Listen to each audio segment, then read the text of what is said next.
This is something a little bit new for me. I'm going to do a movie review of the movie Civil War. Um, this recently came out this year, and uh, I was able to rent it or whatever on my TV through one of the services and watch this movie. Because a couple of the movie theaters that I really like going to watch movies, in the theater atmosphere, are permanently closed. So, anyway, big controversy is supposedly an acclaimed film this year, and you see the trailers. I've seen the trailers, and the trailers are kind of misleading. They show combat scenes. They show the scene where the guy's flinging bodies into a mass grave, and he indiscriminately shoots these people, and some other stuff.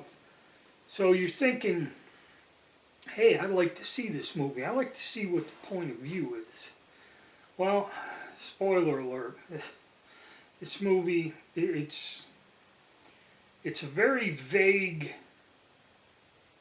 way of looking at this, where you throw these concepts of terror and combat and atrocities with no storyline or nothing. It's an unusual movie. But then again, you see, I'm older. I don't think like people do.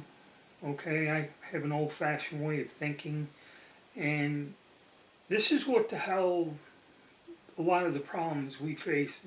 The way this movie was done. I believe it was done by a foreign-born person, a guy that was British. So again, some foreign jackass makes a movie about, American life and politics like he really knows. So anyway, the movie's about these journalists, okay? And it's in New York City. And there's a water truck and this crowd of people all gathered around this water truck to get a water ration, okay?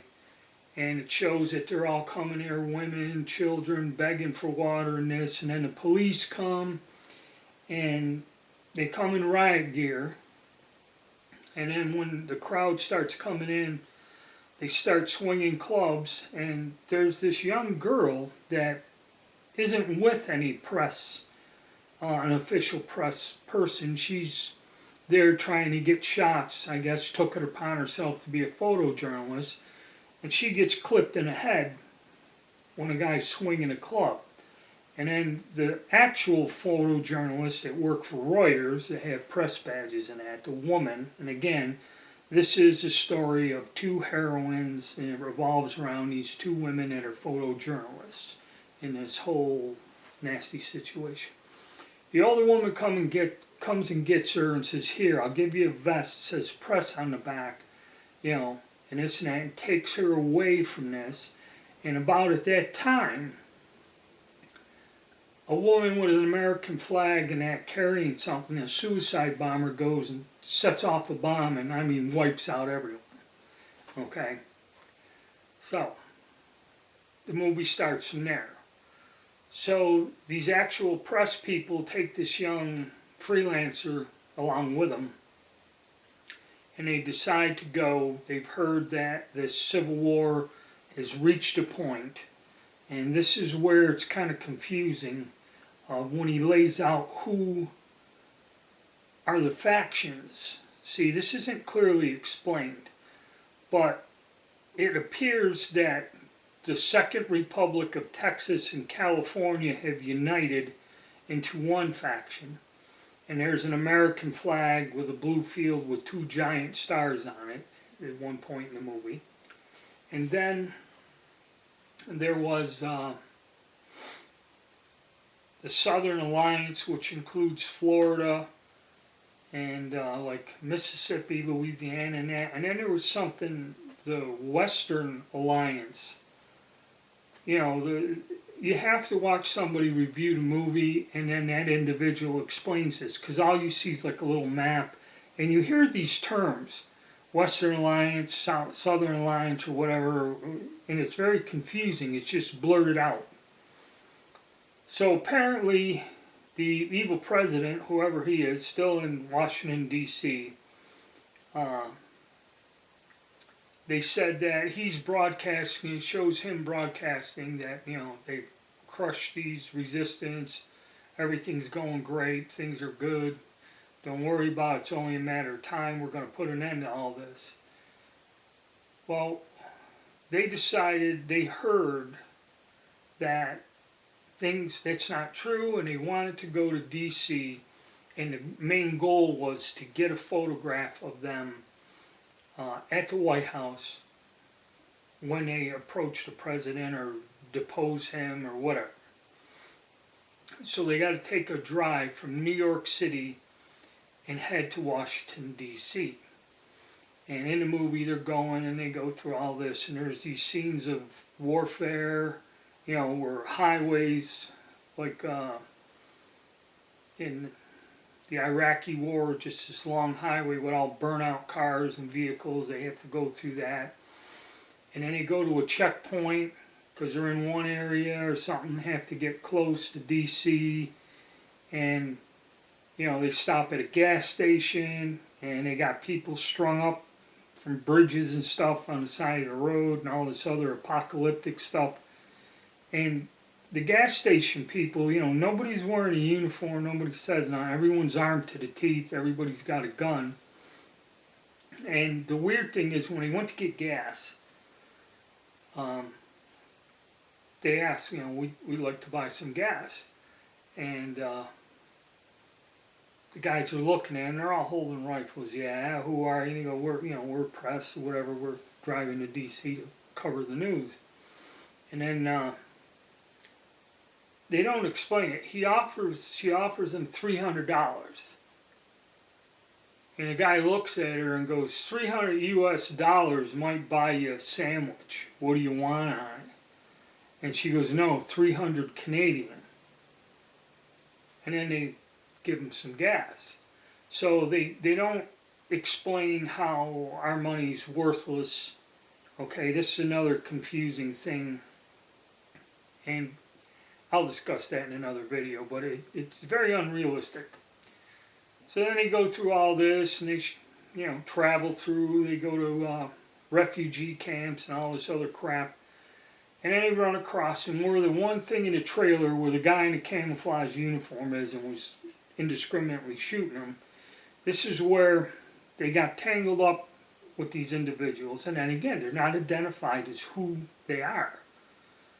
Are they government forces, Western Alliance, who knows? Well, what it is, and it is the one focal point of the movie, is they got a huge hole dug, a mass grave, kind of like you seen during the Bosnian War, and they're dumping these bodies into the grave. And these two drove up when they seen this, and they pulled the young girl and this other guy out of one vehicle, and they got them by that hole. And then the other group catches up, sees their vehicle, drives up there, and kind of sneaks up on them while they're getting ready, to probably shoot the two of them. And the older black guy tells him, you don't want to go up there. He goes, these people are committing an atrocity, and if you see them, they're going to just kill you. He goes, if you go up there, they're going to kill you. And again, that arrogance. They go, no, we got to save the two of them. We got to go up there and talk to them. So these other three go up to talk. The one guy goes back to the car. And these fellas, two of them that were with the original group are from Taiwan or something. International press, as usual. And they come up there, oh yeah, we're press, and they're showing their press badges. Well, we're with the press and this and that and everything. And this guy starts screwing with him. He goes, you got my colleague right there. You're my colleague right over here. We just want him on here. He goes, oh, that fellow there, and he just shoots him. So now everybody's starting to freak out and this and that.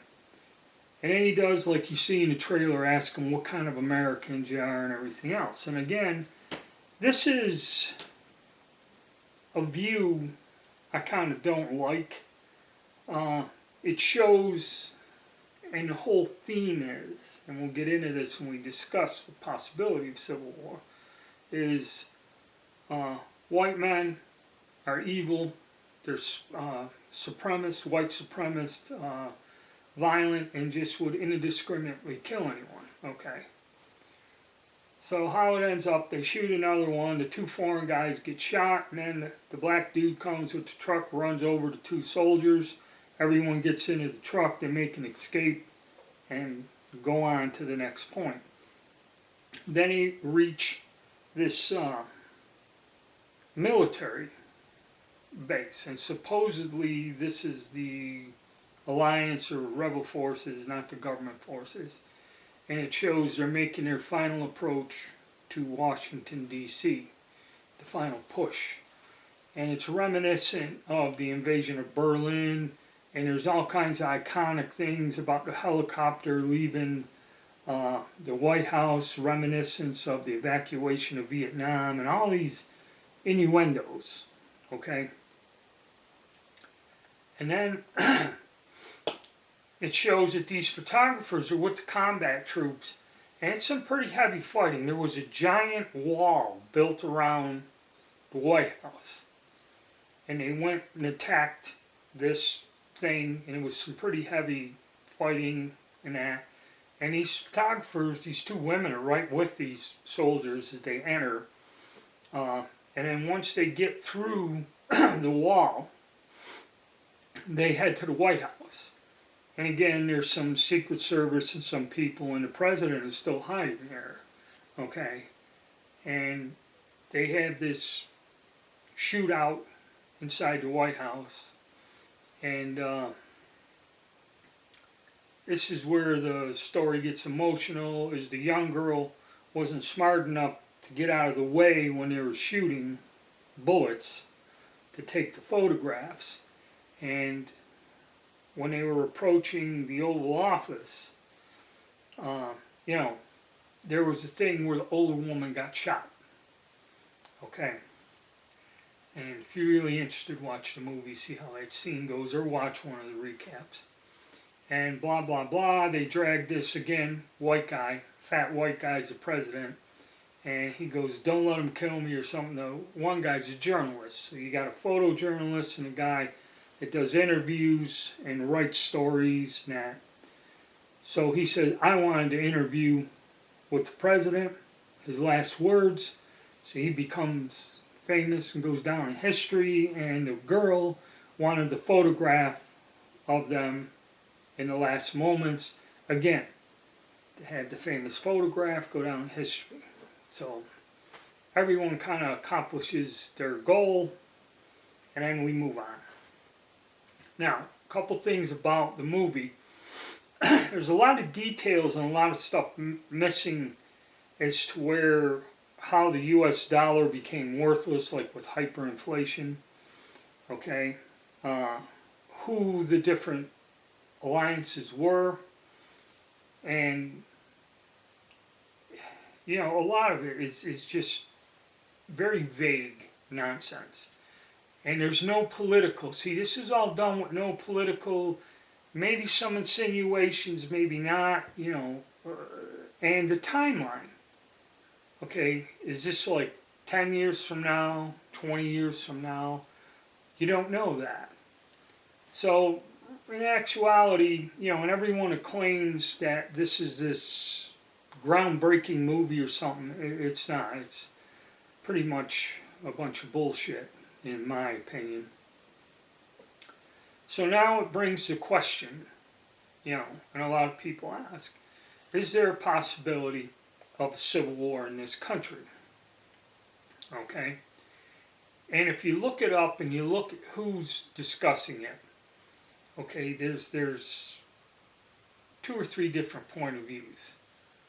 One point of view, written by somebody, it's because white men wish to dominate and control everything, and this is the whole downfall of it all, and this is what's going to cause it, racism, this militia movements, any type of military thing, and the fact that everybody has guns, and blah, blah, blah. And then you go to another one, which again is written by people who may not be U.S. citizens. That he says it's like on the top 10 things that Canadians fear is that the United States would fall into a civil war. And again, he cites that the Swiss say there's so many guns, that people are armed, and all this other stuff. And kind of a different point of view, not so far left, was more that Americans are, you know, a very belligerent and violent people and have historically used violence to solve political problems and things like that, an opinion on that. And then I seen another person who was on Redacted. It's like he said, just flat out, okay, how can there be a civil war? He goes, when you got nobody that's going to stand up and unite to go against whatever. He said, where are the people in this country, where are the people in the U.S. that say enough's enough, we're going to unite, stand together, and make a difference? He goes, you're not seeing that. You're not seeing that at all. Okay, and it brings up a weird question. With this big political debate going on here, this year here, as we get closer to the election, my wife noticed, you drive around our neighborhood, and I mean, for miles, you do not see one political sign on anyone's lawn. The last election was quite different. They were outside convenience stores, they were in people's lawns everywhere, on display. You don't see that. And me and her both bought some t-shirts when we went to the Trump rally, and I didn't wear it for a while, and we found it. My wife would wear hers, but I wore it and went out one afternoon. Stopped at the American Legion, some other place. And I mean, when I walked in the door, people noticed and had a comment or something, you know, pretty vocal. It caught attention. And another thing I've noticed, that whenever I go anywhere, nobody really discusses politics whatsoever. Okay, everyone's very quiet. Everyone's very on edge. Okay? Irregardless of what their views are. I haven't heard one or the other. Okay? Of course, I don't go to places where there are a lot of liberal people. But there hasn't really been any demonstrations other than early on in the Israeli war. The only demonstrations we had here locally were some pro-Palestinian people. This went on for a couple weeks. There were no incidents. There was quite a few people out there on the main road, and they just stood on the sidewalk along the main road in front of the Costco super center or whatever. And this went on for a few weeks. It was in the news, you know, that they're out there. I'd seen them once or twice. Then after about a month, no more. You know, none. No protests, demonstrations, or anything in my area. And also lack of political signs is kind of curious. And I think what happens is it goes back to the thing of Washington, D.C. Okay?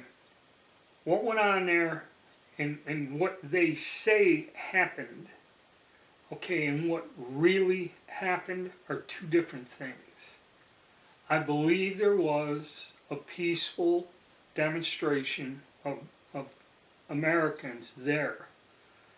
Actually, I had a guy I work with, he went there, and I haven't, you know, I lost touch with him, I haven't talked to him about it, but there were versions where everyone said people were there. They did something where you couldn't transmit your cell phone. And there was only one video I seen where a guy was in a hotel room like on the 6th floor, blocks away, and he showed the people just peacefully marching down the street.